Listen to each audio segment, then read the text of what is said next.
Hello, everyone. Welcome back to Spar&Brawl. Hope you're having a decent day. So, as always, I'm joined by my co-host Sam, who's going to break down the recent snap elections that they had in Armenia. So, Sam, the prime minister apparently has won and will be retaining his place. But yeah, tell us a little bit more about these elections.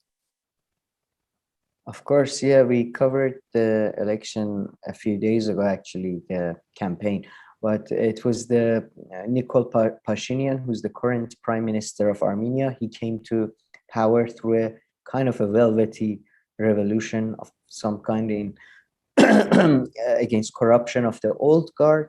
And in this election, which most people viewed as the second free elections they had since 2018. So since Pashinyan has come to power, they've had free elections. His main opposition was the old guard who used to rule Armenia in 1990s and early noughts, and there was a significant they were always alleged to be corrupt, and their elections were always questioned, and in the end they had to be removed through a revolution. But they positioned themselves as a far more pro-Russia team. Robert Kucharian, who's a 66-year-old, if I'm not mistaken, Armenian politician, former president, formerly, I think, convicted even of corruption. He presented himself as a friend of Putin and friend of Russia and somebody who could bring back power to Armenia. Because the main question in Armenia right now is the ongoing conflict with Azerbaijan. There is a ceasefire in place, but there are reports of shooting, there are reports of kidnapping, especially of Armenian soldiers. There are reports of Azeris coming beyond the official borders that has been decided in the truce brokered by Russia. So that was the big issue. But Pashinyan managed to comfortably win. He won 53.9% of the votes. Robert Kucharian alliance came second with 21% of the votes. I mean, Pashinyan was saying we will win more than 60% of the votes, but 53.9 is still a good mandate. And there was some tension, and some people worry that in next days it might lead up to potentially violence, because only just when 30% of votes were counted, Pashinyan announced his victory. Mm-hmm. And because of that, now all of the votes have been counted now. But since then, Robert Kucharian and his alliance have alleged corruption. There is more than 300 cases being investigated by the judiciary, mostly, I think, about bribes. And they say the election was not fair, and the government may have meddled, and most reporters who were in Armenia said they didn't see the mood in a way that it could escalate into a real violence or conflict like it did a couple of months ago when people stormed the parliament. Yeah. But it's tense.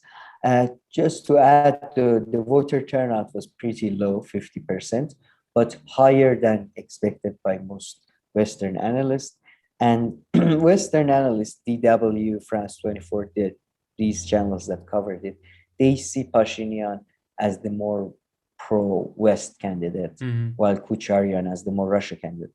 But I do think it's too simplistic, and most Armenian analysts from Armenia, they say that there is largely consensus on the fact that they should build up their relations with Russia more so than others.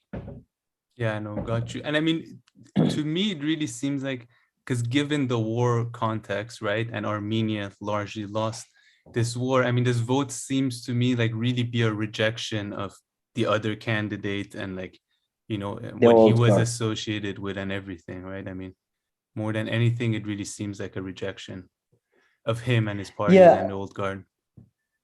Yeah, and this is just based on a couple of interviews of people I read, so very anecdotal. But they were saying because he came to power in 2018, really, and then there was this war, and there are so many details about the whole thing that maybe he hasn't had the chance or he's like the best of at least he's not going to basically turn the country into a dictatorship again. Yeah. Things like that. But the military, though, apparently is very upset with him and his government. So Okay. you never know. There could be a coup or something. Interesting. All right. Well, thank you for that, Sam. Anything else to add? No, just again, apologies for the voice. I don't know I how think the it was sound good is this going to come time. out because it's been a I'm trying to keep my voice as like, but I get excited sometimes. Then but we're working on it, and I don't know why it's not working. But okay, yeah. Feel like but yeah, people let us know how that is. And it's just been a busy month of elections, right? Right now, elections in Ethiopia, which we'll hopefully cover in a day or two when results are in. And we covered the Iranian elections, by the way. So if anybody is interested, please go check out that video. But yeah, please leave your comments, questions, criticisms, everything in the comment section below, and like and subscribe. And we'll see you in our next video. Thank you.